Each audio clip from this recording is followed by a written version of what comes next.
The Office of Inclusion and Diversity at Auburn University is celebrating the life and legacy of Dr. King all week long. WSFA 12 News anchor Tanya Terry had a chance to talk with Dr. Taffy Clayton about what is planned. First of all, thank you so much for being our guest today on this MLK Day. Thank you. Really excited to be here. We're having a great day so far. And I know you guys have already started with this celebration. You had a drive that you did for some nursing home facilities. Tell us about that.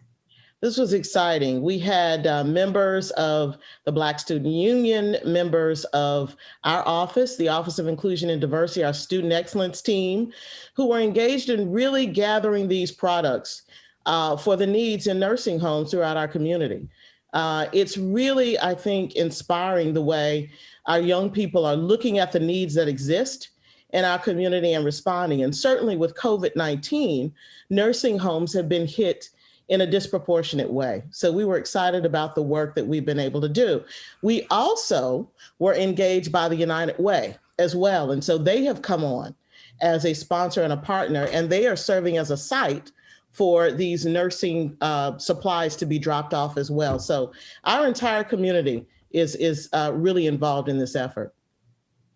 And benefiting from not only being a part of giving, but also receiving in the community. Let's talk about what you guys did earlier today. This has been an exciting day so far, hasn't it? It's been a great day, and it's great when our students are leading the way for us. So we have an annual MLK celebration. It's a scholarship breakfast where we award scholarships to local high school students. And we also feature typically a speaker. This year was really wonderful because we had a panel.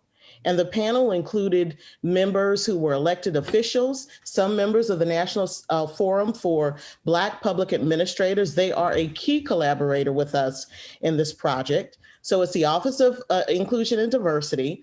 It is NFBPA, and it's also the Office of University Outreach.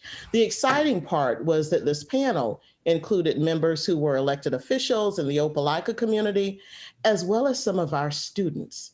That was the big deal. We have a student at Auburn who's a senior, who is a mayor of a small town in Alabama, Camp Hill, and he was a member of our panel. But the important piece was that they were talking about community engagement and what engaged service looks like. And to hear our students in particular and others speaking out about the importance of community involvement, what their roles are as community servants, was just a real highlight for our celebration. And how inspiring to hear those young people talking about how they're moving Dr. King's message forward and helping out in their community and becoming leaders in their community. A mayor as a college student, that is pretty awesome. Dr. King, I'm sure, will be proud to hear more about that. Okay, you're not done yet. You have a whole week of things going on. Can you hit a couple of the highlights for us and let us know more about what you have planned? Sure. I really want to focus in on some work that our students are doing. Typically, our students travel to Selma, Alabama, but there have been some challenges with large groups traveling during COVID-19. And so we have our Breeden Eminent Scholar who engaged with our university in 2018, Dr. Bernard Lafayette, a close friend, associate, confidant, with Dr. King, who has been a part of our campus community. He is going to be engaging our students in a history lesson. And so he will be sharing the work of Dr. King, particularly around nonviolence, and will really seek to engage and inspire our students, talking to them about the ways that they can make a difference. And truly, they're already doing that.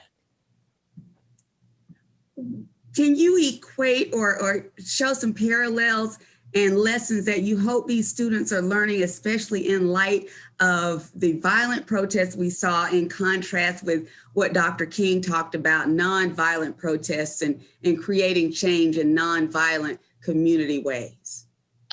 Today, our students, above all things, really inspired, I think, me and many others.